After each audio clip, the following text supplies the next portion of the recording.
3, 2, 1, 0. Virtual reality is all the buzz right now, and thanks to YouTube Space LA, we're going to find out how VR is revolutionizing the filmmaking industry. How revolutionary is VR? Right now, this is going to be the new way we shoot, and it's going to be revolutionary how we create our content. It's going to be like my kids, Dad, you didn't shoot me in 360? What do you mean, you didn't have that? So I think it's going to be the future. It's revolutionary. Why shoot flat when you can shoot 360 and look around? My world's not flat. I get to look around. Even though we're having this conversation here, I have the right to look at the camera guy the whole time we're here. So it's where I want to look. Some people have a problem with that, where in typical filmmaking, you can direct the viewer where you want them to look. For example, you can push in, you can cut, and so on. Here, you really can't unless you move the camera closer. So no longer can I pan in on your face as your tear comes down from your face. Here, if you're crying and I want to look behind me at this camera, I have the right. So it's kind of a different way of making content now. For the not tech-savvy people, what is VR in a nutshell?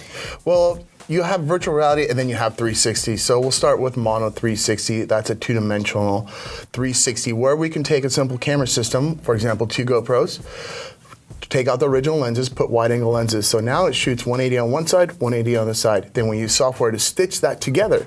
So now we have a two-dimensional image, which we can then use our phones or get on the computer and pan around. So look all around this room, look up and down, anywhere you'd like.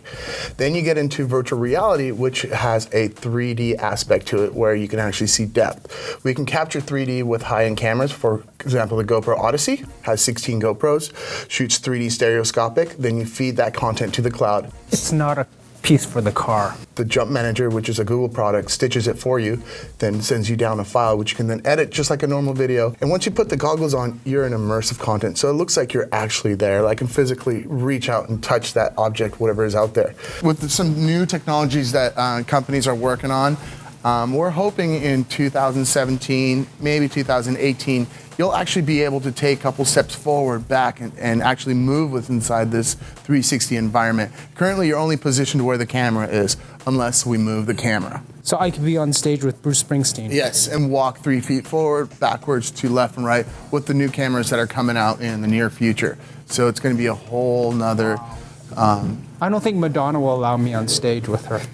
You also have digital content, for example, the Vibe, the Oculus, and so on, where it's computer-generated graphics, and there you are painting in 3D or, shooting space balls, a lot of different things. It's putting that person into that situation. So instead of watching on a flat panel, we're now inside it, looking around, up, down. What is YouTube's objective with VR 360? Our objective here is to showcase and give the next way of filming and shooting to the YouTube creators, shooting with immersive content. So it's getting the latest technology and tools out to the YouTube creators. How does VR 360 work within the YouTube space? Within the YouTube space, we allowed creators to check the cameras out. They can go off-site. It's the only piece of equipment that is allowed to go off-site. Some creators do decide to shoot here on stage. For example, we had our horror initiative over the Halloween over in October, where everything was shot with their GoPro Odyssey. That's a joint ventureship that we worked with GoPro and YouTube and Google to devise this 3D stereoscopic camera. So all the content on that was shot in 360 3D. But yeah, we have multiple different cameras available for creators to check out. Sometimes they'll shoot here on location here within a studio. And for example, when you're shooting in 360, you kind of need a full 360 set. So there's ways of cheating. And for example, here, if we're shooting on this white cyc, we can just mimic the white on the other side. So we would just do that all in post to have a full white background all around us. It's a big investment for YouTube to go into virtual reality. How's the response been so far? The response has been great. Creators have been dying for it. It's a new way, it's very exciting. It's a new way of filming now. We've kind of figured out with the typical cameras how to shoot, how to light. Now we're starting over again. So we got to figure out, how to light for 360. Where do you put sound? We have to hide lights. We have to hide audio. We have to hide the director, the producer, and everyone else, get them out of the shot. So it's a new technology getting out there. The response has been great. They're eager to try this new medium out and get it out there, shoot their content in 360.